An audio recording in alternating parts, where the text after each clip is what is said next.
오늘 말씀 제목을 한번 우리 다 같이 읽어보도록 하겠습니다. 시작. 그 만소를 치라. 그 빈둥지 증후군이라는 그런 말이 있어요. 이 중년 여성들이 겪는 하나의 공허함에 대해서 하나의 이제 심리적인 현상으로 나타나는 증세입니다. 빈둥지 증후군. 이 중년 여성들이 이제 자녀를 다 이게 양육하고 나서 이 자녀들이 이제 성인이 되어지면 하나씩 둘씩 이제 어머니 품을 떠나잖아요. 그 내 품 안에 있을 때는 참 내 자식이 귀하고 사랑스럽고 예쁘고 빨아주고 싶고 업어주고 싶고 기호해주고 싶고 깨물어주고 싶고 이런 이제 삶을 살다가 하나씩 둘씩 우리 이제 어머니 품을 떠나게 되어지면 거기서 오는 공허감입니다. 공허감. 우리가 사랑하는 그 사람들이 내 곁에 있다가 하나씩 둘씩 사라지게 되어지면 거기서 오는 공허감입니다. 그게 바로 빈둥지 증후군입니다.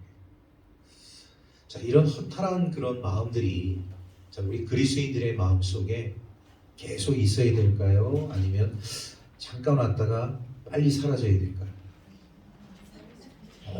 잠깐 왔다가 잠깐 찾아왔다가 사라져야 된다는 것이죠. 우리 그런 의미에서 옆사람에게 그렇게 이야기하겠습니다. 주님이 당신과 함께 계십니다. 주님이 당신과 함께 계십니다. 주님이 우리 삶 가운데 있어 이런 공허한 마음들이 오랫동안 자리를 붙일 수가 없어요. 그러니까 여러분 있을 때 잘하는 것이 그래서 중요한 거예요. 또 한번 옆 사람에게 이야기하겠습니다. 있을 때 잘합시다.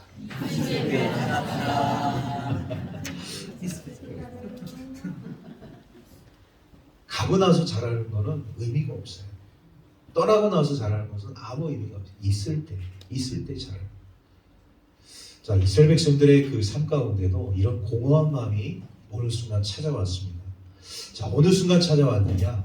하필이면 이 광야 생활을 하고 있는 이스라엘 공동체 생활 가운데서 공교롭게 두 번의 똑같은 증세가 나타나게 되는데 오늘 이제 이 출애굽기 17장에 있는 이 말씀도 우리 이제 물에 대한 사건을 이야기하고 있지만 출애굽기 15장에도 동일한 그런 물에 대한 사건이 기록되어져 있어요.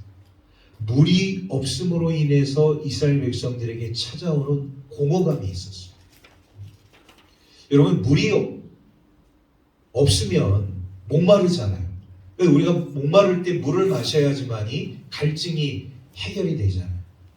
그래 똑같은 이 물 사건을 통해서 하나님께서 이스라엘 백성들에게 주시고자 하는 교훈이 출애굽기 15장과 출애굽기 17장에 있는 이 사건을 통해서 다른 각도로 이스라엘 백성들에게 말씀하고 있는 것을 우리가 보게 되어집니다. 출애굽기 15장은 수로 광야에서 이 목마름의 이 사건이 있었고요. 오늘 이 17장에 있는 말씀 느비딤이라는 곳에서 이스라엘 백성들에게 목마름의 사건이 찾아오게 되어집니다. 자, 그런데 이 목마름과 공허감은 왜 동일하게 흘러가고 있는 것인가? 우리가 이 말씀을 통해서 우리 함께 발견하고자 합니다. 자, 먼저 우리 3절에 있는 말씀을 우리 한번 다 같이 읽도록 하겠습니다. 시작. 거기서 백성이 목이 말라 물을 찾으매 그들이 모세에게 대하여 원망하여 이르되 당신이 어찌하여 우리를 애굽에서 인도해 내어서 우리와 우리 자녀와 우리 가축이 목말라 죽게 하느냐. 광야에서 이스라엘 백성들이 이 물이 없음으로 인해서 모세를 원망하게 되고 또 우리 하나님을 원망하게 되어집니다. 자, 이 목마름의 이 사건을 통해서 이스라엘 백성들의 이 삶 속에 공허함이 이제 찾아오게 되어지는데 여러분 그 공허함은요 반드시 병행하는 것이 있어요. 이 공허함이 찾아올 때 우리 삶 속에 찾아오는 것 중에 반드시 찾아오는 것이 원망과 불평입니다. 인생이 공허하잖아요. 인생이 목마르잖아요. 그러면 원망과 불평이 내 마음을 주장하게 되어져. 그러니까 이스라엘 백성들도 이 원망과 불평이 이제 그들의 삶 가운데 있음으로 인해서 단지 이것이 이 목마름의 사건이지만 그 병행해서 같이 올라오는 것이 원망과 불평. 더 나아가서 이제 우리가 마지막 절 7절 말씀을 보게 되면 광야에서 이스라엘 백성들이 하나님을 시험하였다. 이렇게 말씀을 하고 있어요. 그 원망과 불평이 어떤 결과를 낳게 되어지느냐? 하나님을 시험했다는. 그 물 없음으로 인해서 목마름으로 인해서 결국 어디까지 가게 되었느냐? 하나님을 시험했다. 이 백성들이. 그러니까 여러분, 우리 인생의 공허함이 제가 아까도 말씀드렸다시피 오랫동안 머무르게 되어지면 원망과 불평이 쌓이게 되어지고 그 원망과 불평은 하나님을 시험하게 되는 데까지 이르게 된다는 것을 우리에게 가르쳐주고 있습니다. 자, 이 사건 두 번째, 이 반석을 이제 칠하는 말씀을 우리가 보게 돼요. 6절 말씀. 자, 우리 6절 말씀 다 같이 읽겠습니다. 시작. 내가 호렙산에 있는 그 반석이 거기서 내 앞에 서리니 너는 그 반석을 치라. 그것에서 물이 나오리니 백성이 마시리라. 모세가 이스라엘 장로들의 목전에서 그대로 행하니라. 먼저 우리 6절에서 반석이 나옵니다. 반석이라는 이 의미는 신약에서 우리가 살펴보게 될 때 무엇을 상징적으로 이야기하는 것이냐? 예수 그리스도. 반석은 예수 그리스도예요. 그럼 반석을 칠하는 그 의미는 뭐냐? 하나님께서 모세를 통하여서 그 반석을 치면 그곳에서 물이 나온다고 말씀하셨는데, 그럼 신약적인 개념에서 반석, 예수 그리스도 상징적인 이 반석을 칠하는 의미는 예수 그리스도께 기도해라. 그런 의미야. 똑같은 맥락의 말씀이에요.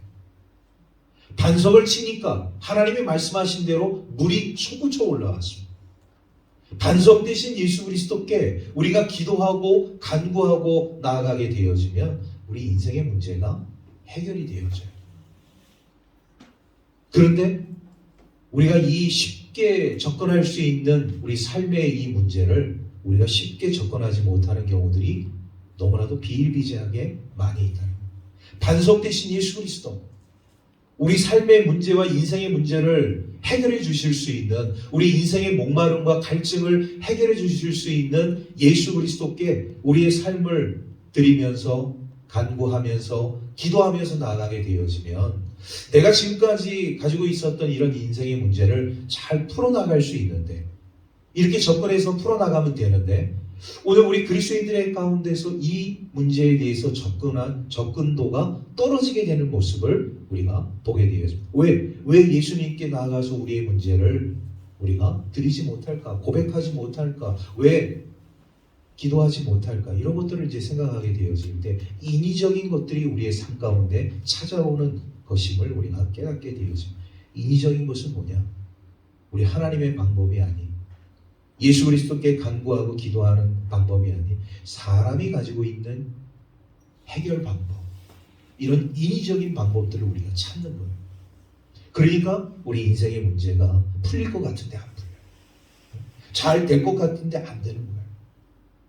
반석을 쳐서 물이 솟구쳐 올라온다는 이 진리의 말씀을 우리는 잘 알고 있지만 우리 예수 그리스도께서 오늘 우리에게 베풀어 주신 이 삶의 모든 문제를 놓고 우리가 행하게 되어질 때 오늘 우리 그리스도인들이 예수님께 기도하지 않고 예수님께 간구하지 않는다.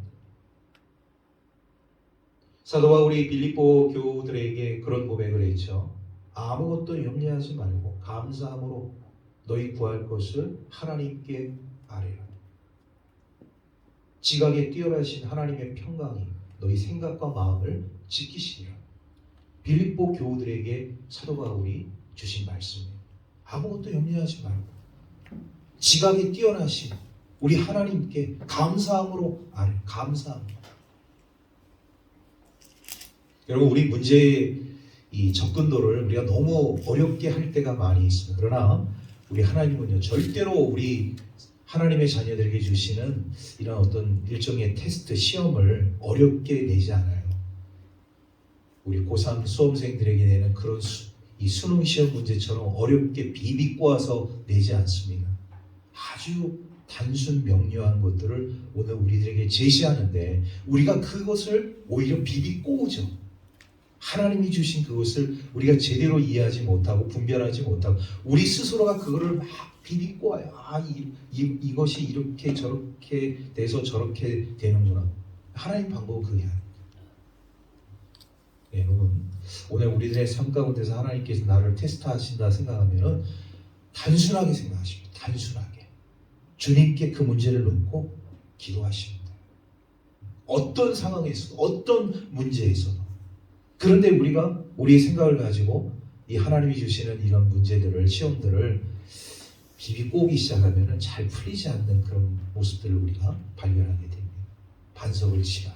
예수 그리스도께 기도해라. 우리 주님께 기도하는, 간구하는 우리 신앙인들 되기를 바랍니다. 자, 그러면서 오늘 이 6절 말씀에서 또 하나의 이 전제를 우리에게 이끌어내고 있어요. 다시 한번 6절 말씀을 읽도록 하겠습니다. 시작. 내가 호렙산에 있는 그 반석이 거기서 내 앞에 서리니 너는 그 반석을 치라. 그것에서 물이 나오리니 백성이 마시리라. 모세가 이스라엘 장로들의 목전에서 그대로 행하니라. 자, 반석을 쳤어요. 뭐가 나옵니까? 물이 나왔다. 물은요, 우리 신약에서 뭘 의미하는 것이요? 성령을 의미하는 것입니다. 그러니까 여러분, 이 물을 우리가 마시는 데 있어 광야에서 이스라엘 백성들은 우리 모세를 통해서 하나님께서 주시는 반석에서 솟구쳐 오르는 물을 먹었지만은 오늘 우리 그리스도인들의 삶 가운데 있어서 중요한 것은 뭐냐? 신앙생활할 때 성령의 감동이 없이 신앙생활하는 것은 눈이 건조하다는 것을 우리에게 가르쳐줍니다. 성령 충만. 왜 그렇게 많은 목사님들이, 우리 신앙의 선배들이, 우리 믿음의 선진들이 성령 충만하십시오 이야기하는 이유가 있다. 제자들의 시작을 알리는 우리 사도행전 1장 말씀을 우리가 보게 되어지면 성령이 너희에게 임하시면 너희가 권능을 받고 예루살렘과 온 유대와 사마리아와 땅끝까지 이르러 내 증인이 되리라 하시니라.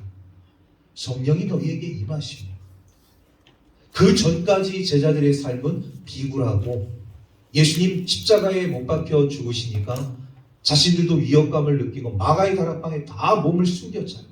오히려 여인들이 무덤가에 가서 예수님의 부활 소식을 먼저 발견할 정도로 예수님의 제자들은 두려워서 떨면서 다 숨었습니다. 그럼 예수님의 제자들이 그런 삶을 왜 살 수밖에 없었는가? 성령이 임하지 못했기 때문에, 성령의 충만함이 그들의 삶을 주장하지 못했기 때문에. 오늘 우리 하나님의 백성들의 삶 가운데 있어서 여러분, 성령 충만한 모습을 가지고 우리 하나님께 예배하는 우리 성도들의 모습과 그냥 예배 드리는 우리 성도들의 모습은 하늘과 땅 차이입니다. 제가 이렇게 감대상에서 우리 성도님들의 얼굴을 쭉 살펴보게 되잖아요. 성령 충만한 사람들의 얼굴의 모습이 다 달라요. 근데 성령이 그 뭔가로 자신을 근심케 만들고 어둡게 만들게 되어지면 그 얼굴 모습에서 성령 충만함의 모습을 찾아볼 수가 없습니다. 우리 옆 사람 얼굴 한번 쳐다보겠습니다. 자, 그러면서 이렇게 고백합시다. 당신은 성령 충만하군요.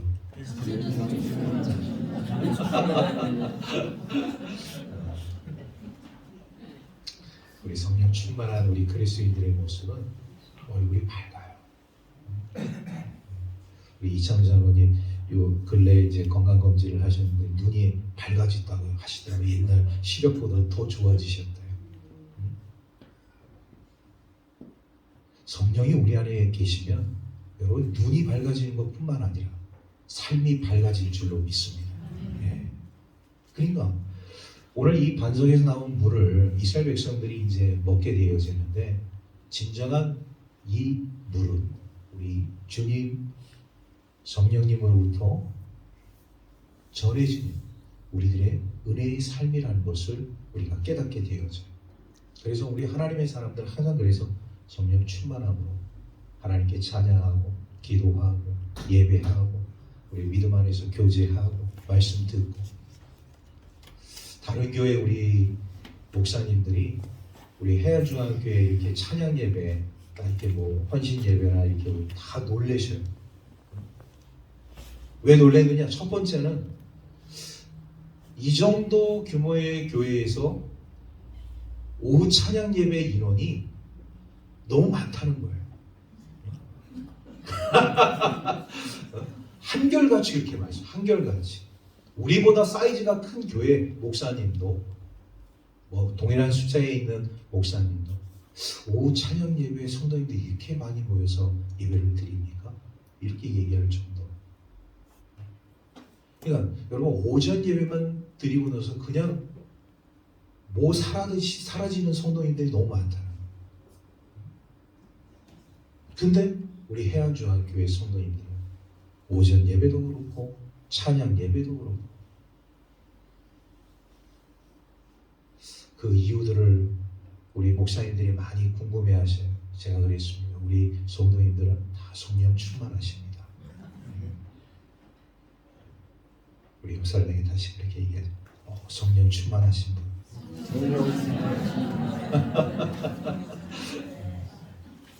성령 충만함의 은혜가 저와 여러분들의 삶 가운데 넘쳐나기를 주의 이름으로 축원합니다.